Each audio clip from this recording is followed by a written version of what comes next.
Guys, you had to battle this one a little bit extra. What did it take to close it out eventually in overtime? Yeah, I would just say connectivity, and I think that's what this team is built upon, is that connection that we have with each other and understanding that we got to have a next play mentality. If you have a turnover, if you have a foul, something like that, where we miss a play, it's about the next play because that's the only play you can impact. You can't worry about the past, you got to worry about the present. I've said it a lot in these interviews, but that's kind of what the mentality of this team is, and the connection that we have together is understanding that we trust each other, and we're going to make the next play, and we're going to make the right play.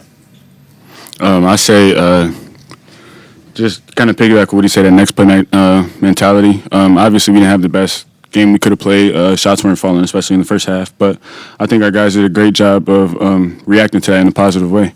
We locked in defensively, got stops when we needed them, and rebounded was a big key of what we wanted to do. I know that going into the game we had to focus on three things, which was our focus, our effort, and our mentality. So that's just some of our keys going into every game. You guys, the offensive struggles you guys in the first half. They switched to a zone, caused you problems, and then you adjusted the second half and started hitting some shots. So difference in those two halves. Yeah, I'd say it's just in the past when we have played zone, we've kind of scrambled. I think that's Penn State was an example. And I know that one's for sure where we struggled in the second half of that game. But understanding what we've done in practice and what we did this week to prepare, it's just, like I said, staying in present in that moment and understanding that we got to make the correct plays, we got to make the right plays, and if we don't make the right plays, it is what it is. You just got to make that next right play, and I think that's what we did in the second half, and the ball was flowing, the ball was moving, getting inside, looking at the high lows, and I think that's where we can really attack the zones because we got shooters like Roddy, myself, Bruce. You got guys like Evan who can maneuver around in the paint. You got a big body like there in Felix and Zed who can duck in and create those driving lanes, and I think that's what we did today to beat the zone. In the second half, you two kind of did the bulk of the scoring. In that overtime, Bruce was the one who kind of was the catalyst to this dub. Just talk about, just how important he was in that overtime period. I felt Bruce is just one of a kind. Obviously, his shot wasn't falling pretty much most of the game, but he still had that mentality and that mindset to just keep shooting. I told him, just keep shooting, it's going to fall. So, not too many college players will be that connected, when he's missing and stuff like that, but big props to Bruce to, staying with the game and being able to finish the game out like the captain we know he is. How did you stay in that zone? Roddy, you started out the game with 7 points. That second half, you kind of delivered that spark for the team. What zone was you in? It'd be selfish for me to take all the blame personally. I just want to thank all my teammates just for giving me that confidence and that kind of looking for me, especially Jamison, finding me on open looks, and a guy that you may never knew impacted the game as much as he did is Evan. I want to give Evan his props. He battled down there on the boards. Big thanks to Evan. He saved a lot of my mistakes over time. In regulation, just 30 seconds or 18 seconds, I guess, coming out of the timeout. Just what was the hope that you guys were trying to get there, I guess? We tried to get in our set, but West Virginia was denying Bruce's catch. We wanted the ball to get in Bruce's hands and then run a play similar to what was giving us success in the second half. But they played it perfectly. They denied Bruce's catch, and then we were all in kind of a sort of a scramble. And then they just kind of matched up at the last minute, which kind of threw us off a little bit. But I feel like we got a shot on rim, and that's pretty much all we can hope for. For both of you, if I can ask, you each hit a three-pointer in the overtime period. You guys had led this game for 36 of the 40 minutes. And there's a lot of times the other team will steal this game in overtime. And you guys didn't let it happen. You each hit a clutch three-pointer in the overtime. Just what's going through your mind? You're just playing free and easy. I think maybe you had the first one, Jamison, just hitting those clutch shots in the overtime. How does that come about, I guess? Yeah, we're just out there playing.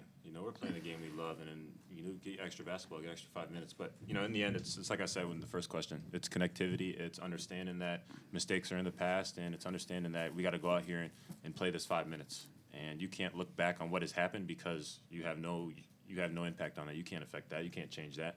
So in the end, you got to go out in that next 5 minutes and how can I impact winning? And I think that's the question we all asked ourselves, and we answered it. We rang the bell today.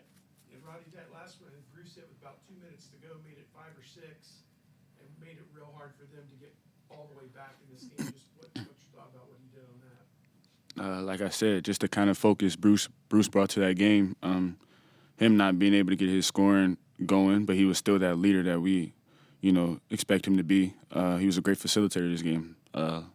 We have guys on this team where any given night they can go off and it could be their scoring night. But like I said, Bruce played a really terrific defensive game, in my opinion, and he just stayed with the grind. So. The 3-point shots you guys had in the second half, how much of that was set up from penetration, a lot from Bruce? Did you guys feel like you guys had West Virginia chasing a lot of those times? That's kind of our game plan, especially when they go into their zone. We know that when they try to match up out of it, it creates driving lanes and gaps. So I kind of take responsibility to be able to drive those gaps and, find guys like Jamison, Bruce, Scotty. He was big in the second half for us. That's just what we practice every day. So, now it's time to put what we practice in the games, and everything just feels like second nature. You guys talked about not dwelling too much on the last play. Things went well. Is that something this team is getting better at? Yeah, I would say so. I think that shoulders on me, who's a fifth-year guy, and understanding that I've been through it. I've been through the grind of the Big Ten. I've been through the grind of college basketball for 4 years. And as a leader, I'm trying to make sure that, guys don't dwell on the past, because that's, in the end, like I've always said, you can't change the past. And then I think that's something we always look at the next play. Whether we're clapping, whether we're, with the guy who made the mistake. We're right there with them. So I think that's something that we can keep getting better at. But to say we were bad at it, or say we weren't good at it, I don't think that's the case. But I think we're consistently getting better at that, and I think that's something that is going to help us along the way. Obviously, you were okay, but what happened with the ankle there in the first? Yeah, I just kind of slipped and misplaced my foot. So it's happened before, so it's a little scary. But I'm all right now. Time for just one more. Roddy Gale in the arena to score a career high, like you said, you want to give your credit to your teammates. But what do you think you're going to take away from the fact that you had a night like this on a stage like this in a building like this? Like I said earlier, just from how we ended the season last year, there's no U-turns. I feel like we gotta take that leadership and that kind of connectivity we did during the last season that kind of ended the way, and build it into what we have been so far in the season. And with Big Ten play coming up, I feel like we just got to stay connected and get ready for our next opponent. Thanks, fellas. Thank you, guys.